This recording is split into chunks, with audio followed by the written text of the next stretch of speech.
Ser podcast.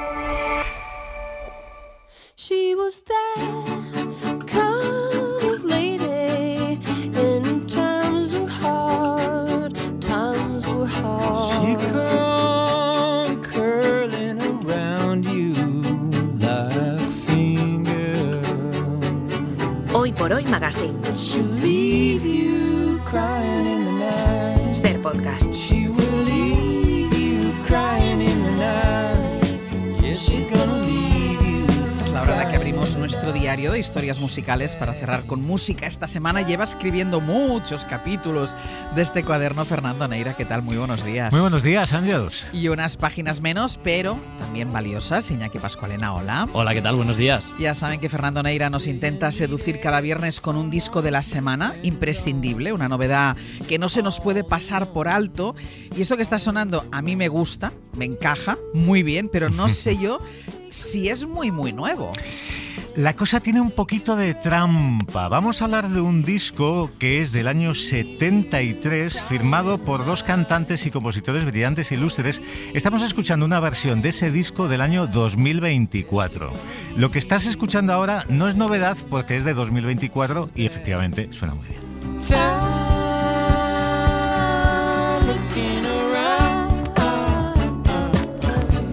Parece un tema muy bonito, me suenan ellos, pero explica eso de un disco de 1973 sea de absoluta actualidad. Tiene explicación y yo te la voy a intentar dar. Vamos a hablar del disco Buckingham Nicks. Es el único álbum que llegaron a publicar Stevie Nicks y Lindsey Buckingham.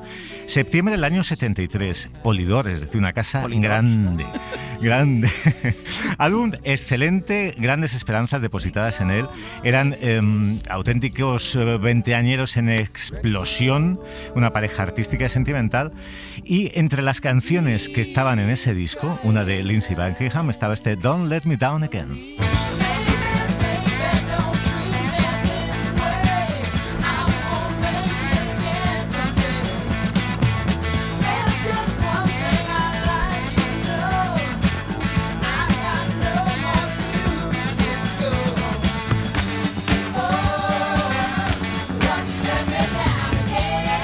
Para quien no lo tenga tan claro como nosotros, cuenta quiénes son Stevie Nicks y Lindsey Buckingham. Este ya te suena un poquito más a 1973. Sí, suena un poco más antiguo. Lindsey Buckingham, California, entonces 24 años, californiano de Palo Alto. Stephanie Lynn Nicks, de Phoenix, Arizona, 25 años. Eran pareja artística y sentimental desde el 71. Se habían afincado en aquella California efervescente de los Eagles, de Jackson Browne, de Johnny Mitchell. Tenían estilos complementarios, una química que saltaba a la vista. Quisieron incluso explotar su sensualidad. En el disco aparecen desnudos, aunque solamente se les ve hasta el pecho. Sí. Stevie era pues como una especie de musa dorada, de gran melena. Y bueno, pues ellos explotaban muy bien esta temática de la confrontación sentimental. Eran, salvando unos cuantos años luz de distancia, los Pimpinela de la época. Y escúchalos en este Races Around, donde Stevie advierte: algunos ganan y algunos tienen siempre que perder. Tell me I'm wrong, I can't believe you. We tried 1,000 times before. Rained on reasons, kept us believing that there might still be more. Pero no has contado todavía por qué estás presentando unas canciones de 1973 como novedades de finales de octubre del 25. Claro, sabía que esta pregunta iba a llegar. Vamos a ver, sucede lo siguiente. Este disco maravilloso que estáis escuchando fracasa de forma estrepitosa, a pesar de sus grandes expectativas, de los anuncios. Esto en el 73, cuando salió. Fracasa de tal manera que la inmensa mayoría de los discos se devuelven a fábrica, se destruyen, las tiendas devuelven esos ejemplares, nadie les concede el beneficio de la duda, el disco se convierte en un objeto preciado entre los coleccionistas porque no hay forma de encontrarlo. Stevie Nicks vuelve a trabajar como camarera en una cafetería de Beverly Hills. Lindsey acaba encontrando una ocupación meramente alimenticia como músico de sesión para los Everly Brothers, y todos los que devuelven ese disco de Buckingham Nicks sin haberlo prácticamente escuchado, sin haberle dado una oportunidad, se pierden preciosidades como este Crystal. And I have changed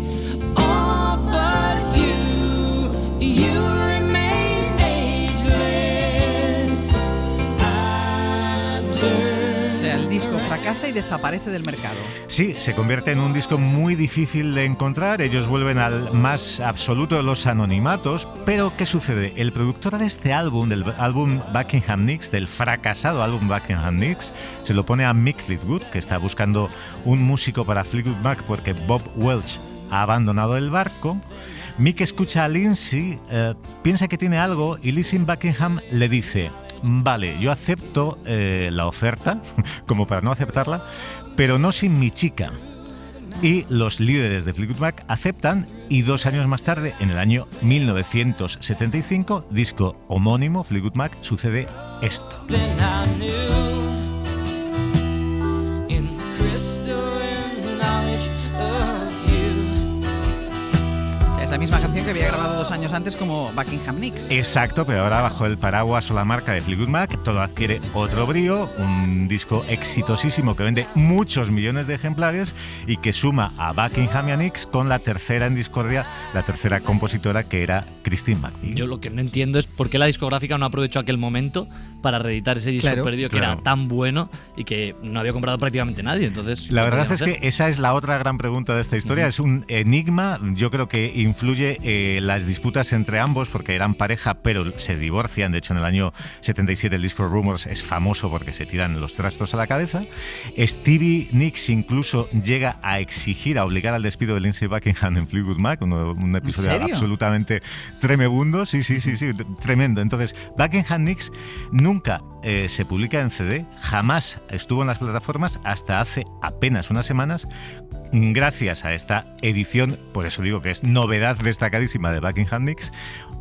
Algunos que no lo teníamos como yo, pues lo volvemos a tener porque es que no estaba ni siquiera en Spotify, había que escucharlo en unas copias muy malas en YouTube. She'll leave you crying in the night. She's gonna leave you crying in the night. Yes, Y aquí enlazamos, Ángels, con el comienzo de esta historia musical, de este disco de la semana. Y es que 2 artistas indies, Andrew Bird y Madison Cunningham, grabaron íntegramente el disco Buckingham Nicks de 1973 en 2024. Y así sonaba este Crying in the Night.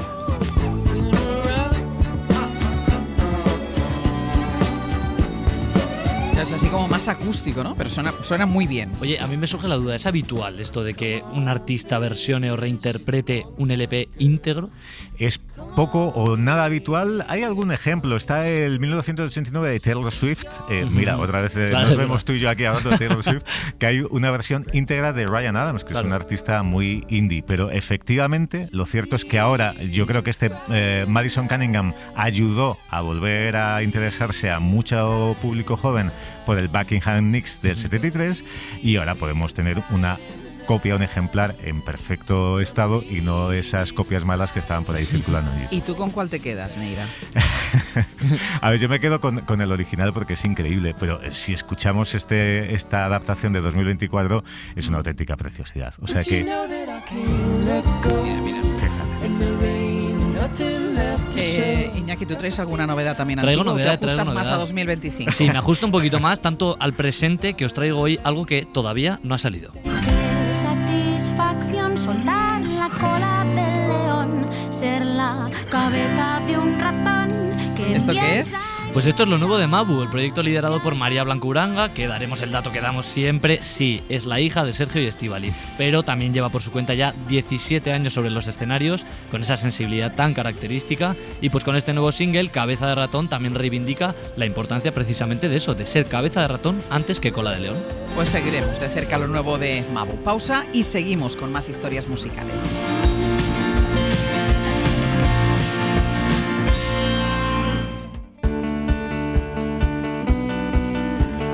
Hoy por Hoy Magazine. Ser podcast.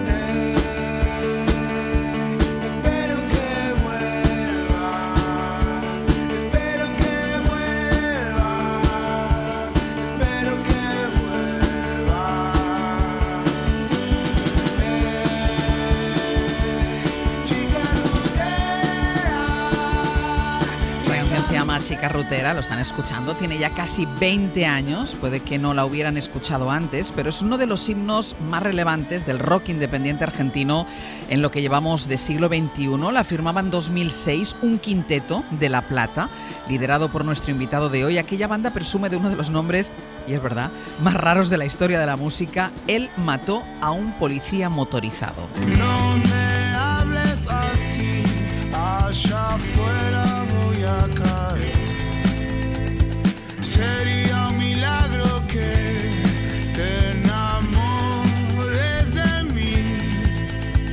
Y todo lo que digas me destruye. Bueno, y eso que quizá el nombre no sea la característica más insólita de nuestro protagonista de hoy, un hombre de 45 años que ejerce de cantante, compositor y bajista, y que ya lo estáis escuchando, no escribe letras altivas y presuntuosas, sino más bien todo lo contrario. Después de 9 álbumes al frente de Él Mató, Santiago, o Santi, o Chango, ha terminado publicando un LP en nombre propio. Pierdo la cabeza en la pista de baile, como ese guerrero que tropieza siempre en el mismo lugar, como ese guerrero que tropieza otra vez en ese mismo lugar. Dana, oh, Dana, Santiago Barrio Nuevo, mejor dicho, Santiago Motorizado. ¿Qué tal? Muy buenos días. Buenos días. ¿Queda alguien que Estoy te siga entrando llamando? ¿Queda alguien que te siga llamando Santiago Barrio Nuevo o ya solo es motorizado? ¿Cómo te llama la gente? Santi, Chango también, que recién me dijeron Chango hace un ratito. Me sorprendió. Pero sí, Santi. Santi. Oye, el nombre, hablábamos de lo insólito del nombre. El nombre de Él mató a un policía motorizado salió del diálogo de una película, pero entiendo que sigue habiendo mucha gente que te pregunta por el nombre de tu banda más de 20 años después. ¿Nunca pensasteis en cambiarlo, en buscar algo que fuera más comercial? No, la verdad que no.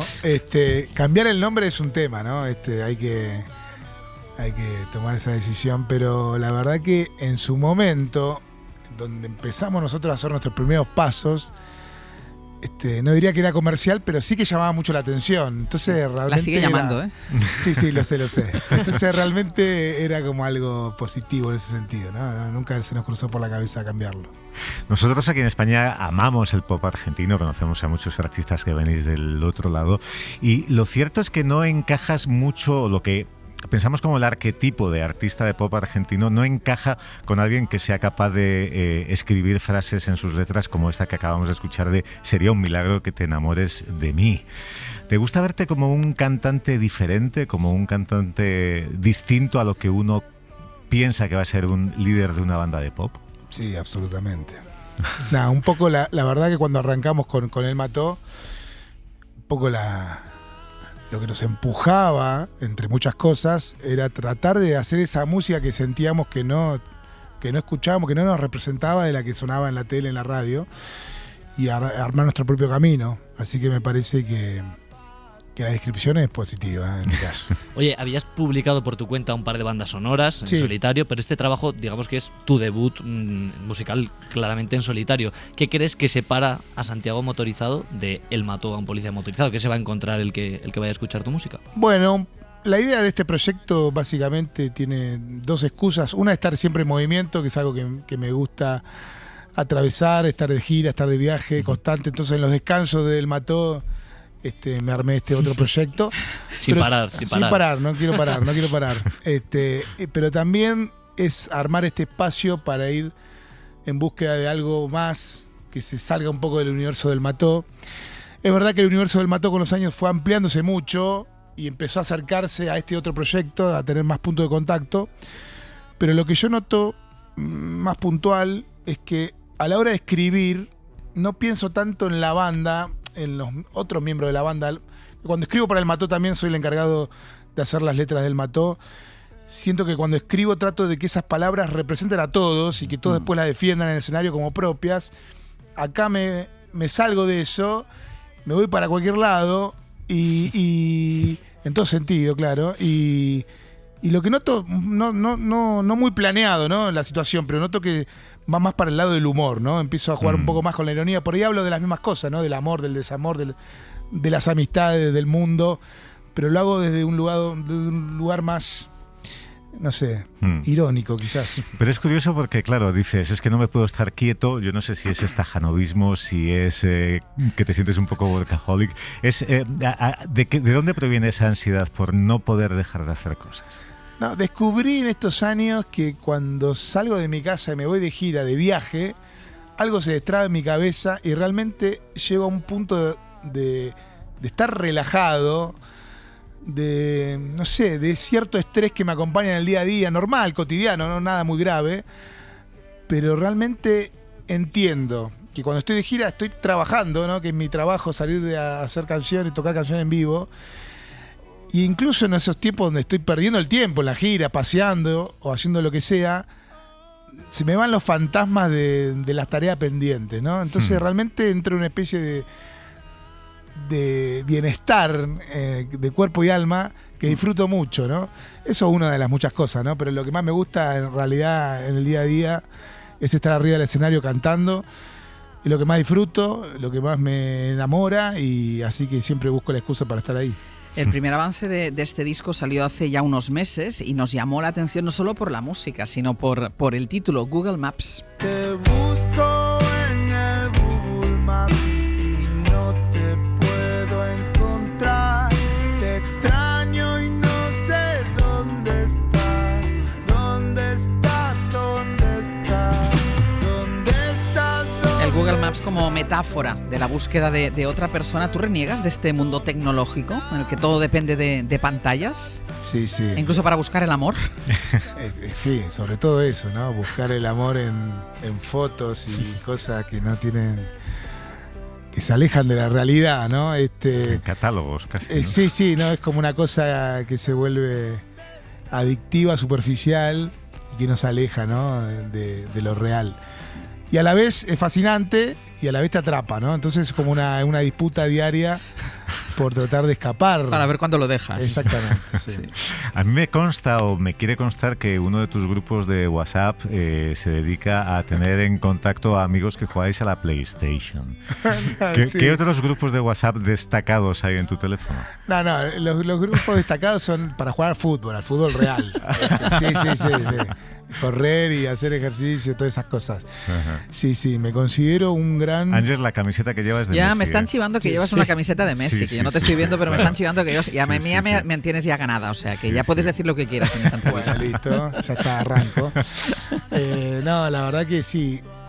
Otra de mis pasiones, grandes pasiones, es jugar a la pelota, así que... Y soy muy bueno armando partidos en las giras estas, donde yo me relajo y soy feliz. Armo partidos por todas partes. Y eso también es una pasión. Con otros músicos de otras bandas. Sí, con otros músicos, amigos que hice en estos años por diferentes partes del mundo, así que nada, eso también es parte de mi rutina. Y en las giras, entiendo que la PlayStation también es una buena compañera de vez en cuando para los ratos muertos. ¿A qué jugáis en la PlayStation? No, Pro Evolution Soccer, que ahora es eFootball, que murió, pero bueno, se revivió con este nuevo nombre. Y el GTA, digamos, eso no salgo de eso, esas dos cosas. Dos clásicos que no fallan nunca. Totalmente. Mira, una de las canciones más importantes del regreso se titula La Revolución. Con mi fusil yo voy a cambiar todas esas cosas que a este mundo le hacen mal. Y con los días llegará la revolución. Y así por fin voy a llamar tu atención.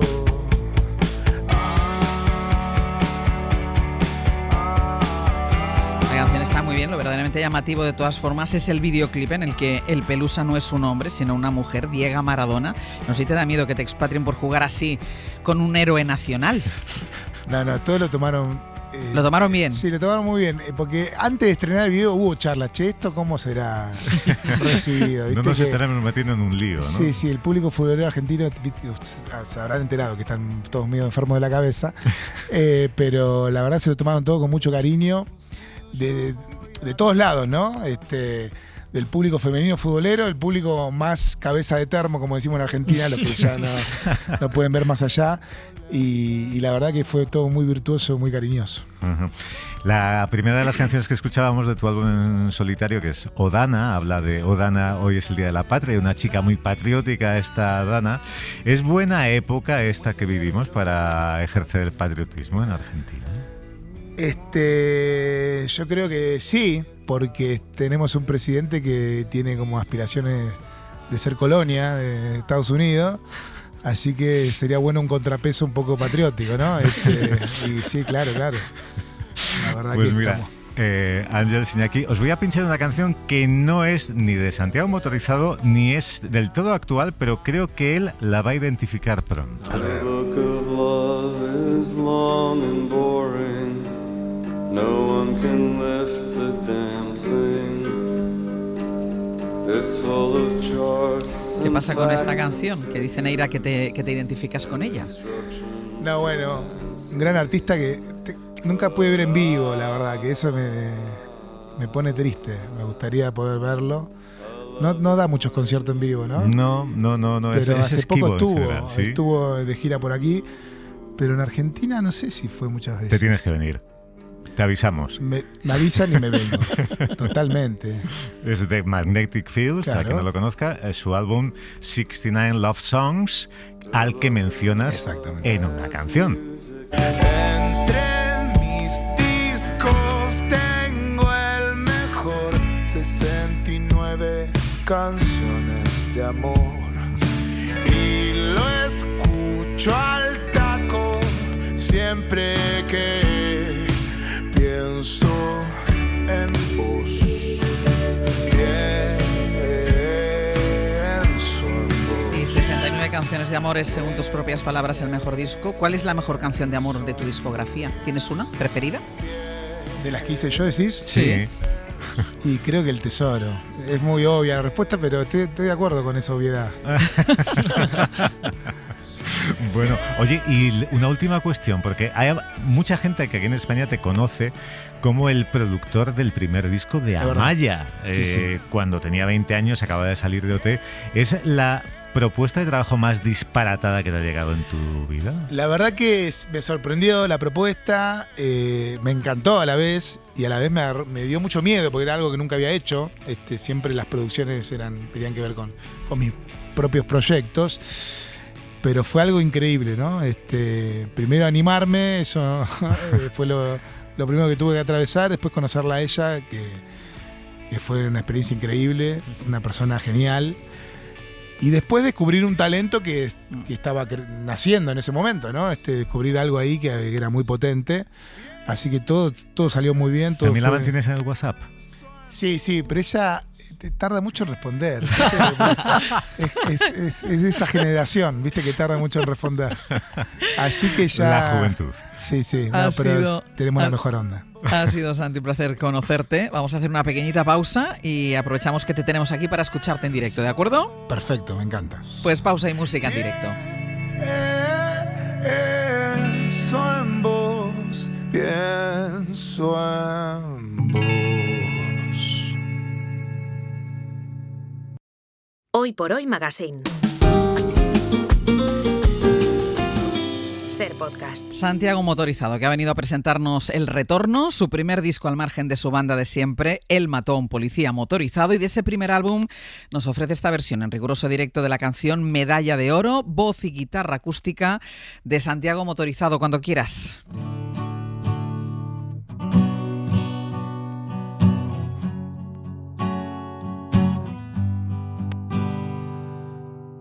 Promesas que no voy a cumplir. Espero te enamores de mí. Soñamos con un mundo mejor. Hasta que el líder dijo me voy a rendir. Contando todo lo que sobró. Nunca vas a ser millonaria, millonaria. Entiendo que no vas a aceptar que todo lo que viene es peor. Mañana yo me aparto de vos y me voy a pelear por algo mucho mejor. No quiero que me apartes de vos. Ya sé que no hay nada. Promesas que no voy a cumplir. Espero no te olvides de mí. Soñamos con un auto mejor, hasta que vos dijiste me voy a rendir, contando todo lo que perdí. Nunca voy a ser millonario, millonario. Entiendo que no vas a aceptar que todo lo que viene es peor. Mañana yo me aparto de vos y me voy a pelear por algo mucho mejor. No quiero que me apartes de vos. Ya sé que no hay nada. Hay una luz que arrasa con todo. Hay una luz que arrasa con todo. Hay una luz que arrasa con todo. Hay una luz que arrasa con todo. ¡Qué bien! El Mató a un policía motorizado estarán el 22 de noviembre en el Palau Sant Jordi en Barcelona y el 26 de noviembre en el Movistar Arena de Madrid. A partir del año que viene, Santiago motorizado en solitario, 4 de febrero Ourense, 5 en Vigo, 6 en Santiago, 8 en Valladolid y 9 de febrero en Donosti. No se lo pierdan. No has venido a sufrir, estás perdiendo el tiempo. No has venido a llorar, de que tenemos miedo. No hay Con este buen sabor de boca que nos ha dejado Santiago motorizado, seguimos con nuestras historias musicales que ahora suenan al ritmo de Niños Mutantes. Lo que no sé es por qué. Pues es que tiene todo un motivo, porque hemos elegido a Los Mutantes para ponernos en situación para lo que viene ahora, que es mucho y muy bueno. A ver, sabemos que te gustan mucho. Sí. Aquí estamos jugando con las cartas Y marcadas. sé que ya no están. Ya no están. La noticia no es que vuelvan, ya te lo adelanto. De momento nos quedamos con que su último concierto para siempre fue el de Granada, 23 de noviembre de 2024. ¿Y entonces por qué suenan? Pues mira, resulta que Nani Castañeda, batería y miembro fundador de Los Mutantes, presentó ayer Indilogía, de la editorial Aguilar, un ensayo sobre los 46 discos, 46 concretamente, que él considera fundamentales en la historia del indie. Es un libro que se lee y que se escucha porque ayuda a revisar pues esos 46 álbumes. Nani se puso una premisa clave, que era que le tenían que gustar los álbumes de principio a fin, es decir, no le podían gustar canciones sueltas de los álbumes. Y es verdad que también lo acompaña el libro con 2 QRs que remiten a 2 listas de reproducción elaboradas por el propio Nani Castañeda. La primera con 46 canciones favoritas de sus 46 bandas seleccionadas y la segunda con una indilogía guiri con cortes pues de The Cure, de los Smith, de Joy Division o de los Pixies.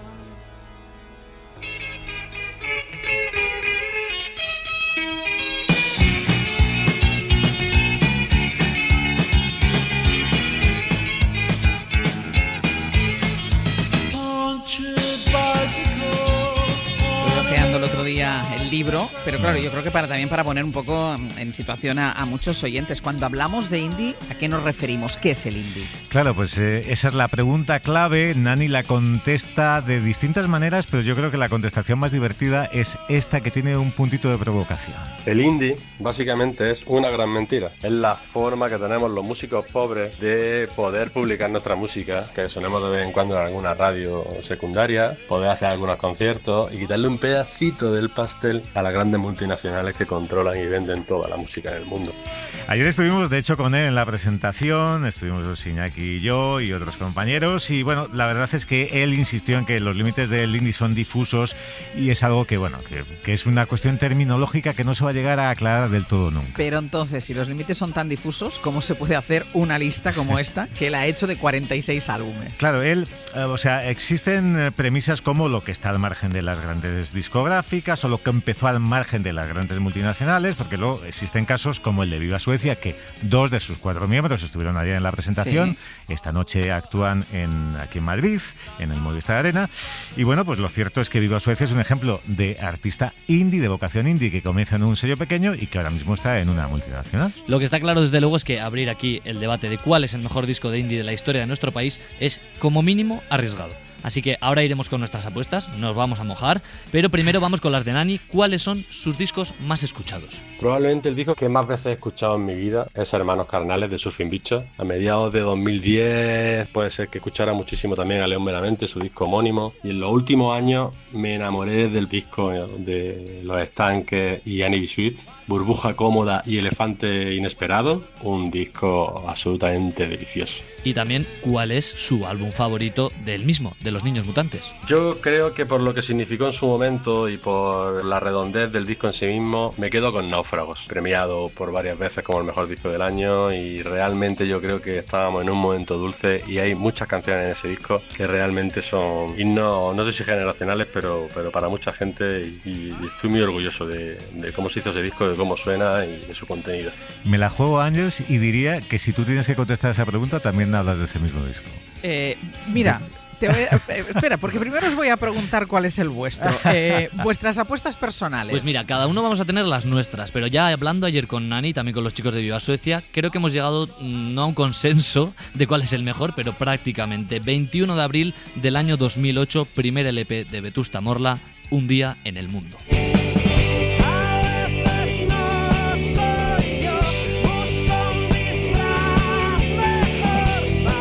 Es que, Neira, yo me sumo a este consenso, claro. Como sabía que iba a sonar. Es que es complicado. Cuando hablaba con Neira el otro día, le decía, tienes que decirme las opciones para que tus propuestas, para que yo las ponga en el guión. Claro. Y me dijo la misma que yo iba a decir, que era esta, y que creo que es la misma que dice todo el mundo. Unanimidad. Claro, es que es el disco que lo cambió todo. Un debut redondo que trasciende generaciones. Valiente, Copenhague, Sharaby Road, Sálvese quien pueda. Podría seguir así hasta decir el álbum entero. Se podría hacer... descubrimos con este álbum que se podía hacer música alternativa con identidad propia, sin tener que recurrir al inglés, que era un poco la tradición que se venía marcando en España, y consiguió que los grupos españoles se bastasen en sí mismos para llenar festivales sin tener que recurrir a gente de fuera. Claro, es que el propio Nani comentaba ayer con los compañeros de Viva Suecia que este disco es el que cambia la forma de entender la música indie, la que abre la música indie al gran público, y además la que define que el indie tiene que tener también unas letras importantes, cuidadas, contundentes. Así que claro, Iñaki, yo tenía que decir otro que no fuese este, que ya hay consenso. Claro. Voy a decir uno que no es muy original, pero que me parece una preciosidad absoluta. Yo soñaba cada día, es que, hijo, poder alcanzar la playa, y ahora está tan no hay margen de equivocación con cosas como esta. Estamos... Deja que suene, esto es una maravilla, por Dios. Más próximo al final, ya puedo sentir tierra seca tras la arena mojada, y no me da la gana de pensar que nada. A ver, ¿y tú, Iñaki? Pues mira, yo tengo varias selecciones claras. Me mojo con el nuevo cancionero burgalés de La Moda, que es poco habitual en este ranking, pero que me quedo con este álbum. Me quedo también con Elige tu propia aventura, el último álbum de Carolina Durante, porque creo que tiene un sonido muy actual, pero sin duda, si me tuviera que quedar con uno, me quedo con La Emperatriz, de Rigoberta Bandini. Que ahora solo te puedo escribir canciones de amor a ti, que ahora solo puedo descubrir mi amor a ti desde aquí. A lo mejor es un sonido que no nos cuadra tanto con esa idea que tenemos del indie, es un poco un indie más pop, pero es que no solo fue un álbum exitoso, sino que también fue un punto de inflexión cultural, una obra que cambió la manera de entender el lenguaje del indie para hacerlo a lo mejor más inclusivo, más emocional y pues también más consciente de los tiempos que corren y del presente. Entonces yo me quedo con este. Y has elegido una semana estupenda para hablar de esta mujer. Hombre, hemos elegido la semana en la que se ha anunciado que Rigoberta Bandini va a presentar la gala de los Goya, así ¿y es que verdad? fenomenal. Con Luis Tosar, Sí, sí. que es del pueblo al lado del mío. Y más cosas. Que algún día podamos ver juntos las de Sorrentino. Que los hombres de este nuevo mundo lloréis bien tranquilos. Que ahora solo te puedo escribir canciones. Pues recomendamos desde aquí la lectura de Indiología, que así se llama Indilogía, no India, perdón, Indilogía. Claro, es que si no, lo otro sería de indios, sino de música indie. Indilogía de Nani Castañeda, no solo para aquellos a los que les guste el indie, sino para que todo el mundo descubra mucha música muy valiosa. Y nosotros lo que vamos a hacer ya en los 2 minutitos que nos quedan es poner la guinda a estas historias musicales. Neira, ¿con qué terminamos hoy? Claro, ya sabéis que a mí me gustan los epílogos musiqueros y hoy que venimos de hablar de indies os propongo algo que es muy, pero muy exacerbadamente indie. Un juego de versiones. Primero, la versión original, que esta sí que la vais a conocer todos.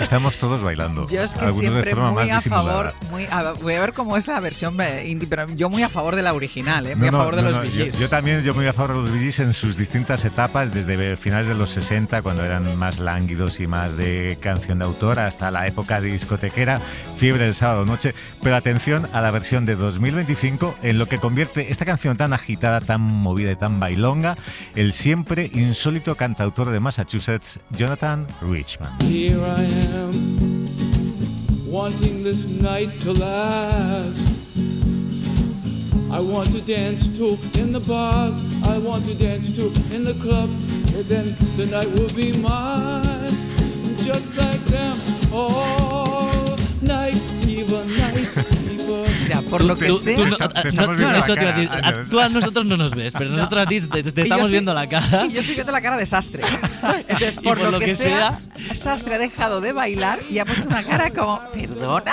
¿Esto qué es? Que es lo mismo que pregunto yo. Esto es una deconstrucción absoluta, ya que estamos en términos culinarios. A ver, es una lectura muy sui generis, pero es que él siempre ha sido así un artista muy en los márgenes, Jonathan Richman.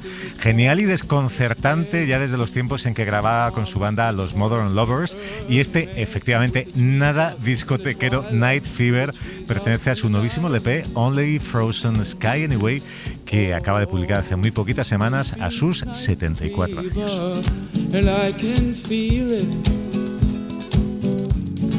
Marcos, yo creo que igual con los Bee Gees. yo creo que igual lo suyo que es viernes, por irnos al fin de semana. Claro, es que llevamos una semana muy dura. Claro. O sea, necesito terminar con los Bee Gees. Pues con los Bee Gees. Hasta la semana que viene. Un beso, Un Ángelos. beso. Hasta luego.